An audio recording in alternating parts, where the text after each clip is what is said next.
নমস্কার বন্ধুরা, রান্নার জগতে আপনাদেরকে স্বাগত। আজকে আমি নিয়ে এসেছি সাম্বার ডাল। এটা একটা সাউথ ইন্ডিয়ান রেসিপি, আর এটা ইডলি বা ধোসা সাথে খেতে পারেন। তো চলুন আজকের এই সাম্বার ডাল বানানোর রেসিপিটা আপনাদের সাথে শেয়ার করছি। প্রথমে আমি এখানে কিছু সবজি কেটে নিয়েছি।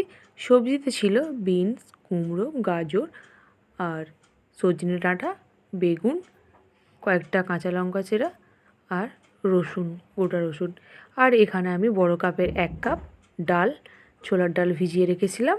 ছোলার ডালটা আগে থেকে একটু 2 ঘন্টা আগে ভিজিয়ে রেখেছিলাম। আর কিছুটা এখানে তেঁতুল নিয়ে নিয়েছি। এবার আমি গ্যাসটা জ্বালিয়ে প্রেসার কুকারে সমস্ত কিছু সবজি ও ডাল একসাথে সিদ্ধ করে নেব। ডালটা দিয়ে দিলাম আর সবজিগুলো দিয়ে দিলাম। দিয়ে দেব পরিমাণ মতো জল আর পরিমাণ মতো লবণ, অল্প হলুদের গুঁড়ো ও অল্প কাশ্মীরি লঙ্কার গুঁড়ো, আর অল্প একটু জিরে গুঁড়ো আর একটু ধনে গুঁড়ো দিয়ে আমি এখানে 4টে মিডিয়াম আঁচে সিটি দিয়ে নেব। যেহেতু আমি ডালটা 2 ঘন্টা আগে ভিজিয়ে রেখেছিলাম, চাই 4টে সিটি দিয়েছি। যদি আপনারা সঙ্গে সঙ্গে করেন তাহলে মিডিয়াম আঁচে 7টা সিটি দেবেন।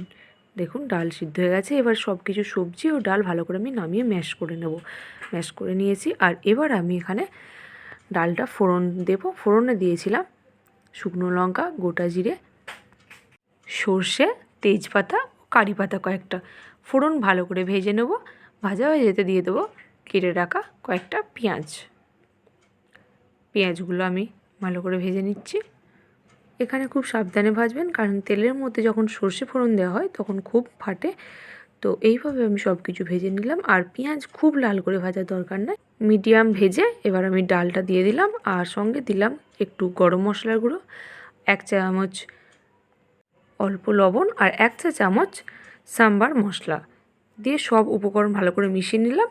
আর এবার আমি দিয়ে দেবো তেঁতুলের জল। তেঁতুলটা আমি কিছুক্ষণ আগে ভিজিয়ে রেখেছিলাম। তেঁতুলের জল দিয়ে দিলাম আর 1 চা চামচ চিনিও দিয়েছিলাম। ফুটে গেছে। এবার আমি এটা নামিয়ে সার্ভ করে নেব।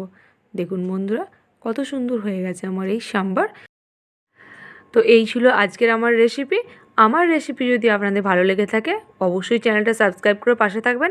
আমার রেসিপি কেমন লাগছে অবশ্যই কমেন্ট করে জানাবেন। আজকে এই পর্যন্ত। দেখা হচ্ছে আবারও নতুন কোনো রেসিপি।